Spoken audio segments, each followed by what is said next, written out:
Sa part nga na ito ay grabe ang saya namin at kakalagpas lang namin ng bayan ng Pagudpod. Pero grabe, sobrang tirik ng araw at basang-basa pa din kami ng ulan kung makikita niyo sa video. Aray ko, tara, tuloy na tayo sa Banggi Windmill. Pagkatapos ng Pagudpod ay dito na kami dumiretso sa Banggi Windmill na kung saan napakalakas ng hangin na para kang lili pa rin. Oh, feel the sunshine, kiss the road, light a heart and a light a load. From the heavy rain to the golden heat, the rhythm of the engine is a steady beat. Nature's wide open, the horizon is clear, the adventure we wanted is finally here. Eh, lakas ng motor.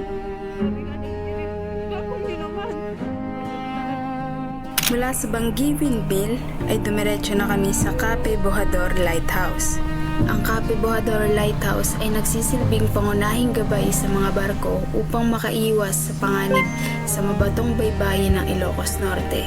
At hanggang ngayon, aktibo pa rin itong simbolo ng kaligtasan at kasaysayan na tumatanaw sa West Philippine Sea. Ang Cape Bojador Military Park ay matatagpuan sa loob ng Camp Cape Bojador at pinamamahalaan ng ating Philippine Marines. Tampok dito ang mga decommissioned na V-150 armored tanks at mga kanyon na nagsisilbing simbolo ng ating Guardians of the North. Bukod sa pagiging cool na spot na to para sa cinematic shots, isa itong pagpupugay sa tapang ng ating mga sundalo na nagbabantay sa ating teritoryo.